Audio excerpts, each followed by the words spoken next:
नमस्कार. स्वागत आहे आपल्या यूट्यूब चॅनलमध्ये. आज आपण मायक्रोसॉफ्ट वर्डच्या सिरीजमधील 16वा व्हिडिओ बघणार आहोत. या अगोदरच्या व्हिडिओमध्ये आपण क्रिएट केलेल्या लिस्टला बुलेट कसे द्यायचे हे बघितलं.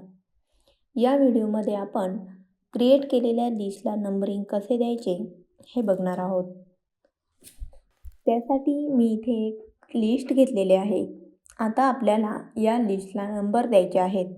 त्यासाठी आपण या लिस्टला सिलेक्ट करून होम टॅबमध्ये पॅरेग्राफ ग्रुपमधील इथे दिसणाऱ्या नंबरिंग या ऑप्शनला क्लिक करणार आहोत. तुम्ही इथे बघू शकतात आपली जी काही लिस्ट आहे तिला नंबर आलेले आहेत.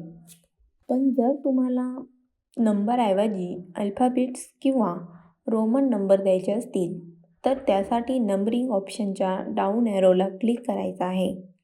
त्यानंतर आपल्याला याप्रमाणे ऑप्शन दिसतील. त्यामधून तुम्हाला अल्फाबेट्स किंवा रोमन नंबर जे काही सिलेक्ट करायचं असेल ते तुम्ही सिलेक्ट करू शकतात. तसेच आपण मेन पॉईंटच्या वेगवेगळ्या स्टाईलचे आणि त्यांच्या सब पॉईंटचे वेगवेगळ्या स्टाईलचे क्रमानुसार नंबर देऊ शकतो. त्यासाठी ज्या पॉईंटला नंबर द्यायचा आहे त्यांना सिलेक्ट करून होम टॅबमधील पॅरेग्राफ ग्रुपमध्ये इथे दिसणाऱ्या नंबरिंग या ऑप्शनला क्लिक करायचं आहे. त्यामधील चेंज लिस्ट लेवल या ऑप्शनला सिलेक्ट करायचं आहे. यानंतर आपल्याला जी लेवल पाहिजे तिला क्लिक करायचं आहे. नाहीतर आपल्या पद्धतीने इथून सिलेक्ट करायचे आहे.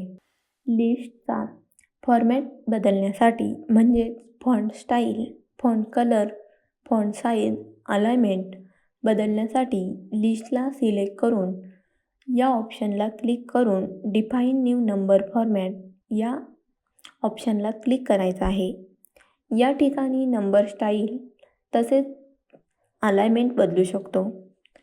तसेच इथे दिसणाऱ्या फॉन्ट ऑप्शनमध्ये font style, font colour, font size बदलू शकतो.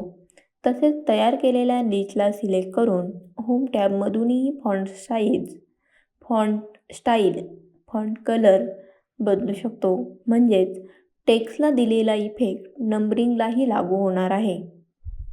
आपल्याला लिस्टला दिलेले नंबर काढून टाकायचे असतील तर या ठिकाणी क्लिक करून ननवर क्लिक करायचं आहे.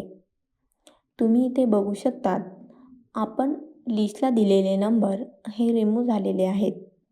अशा पद्धतीने आपण नंबरिंग या ऑप्शनचा वापर वर्डमध्ये करू शकतो.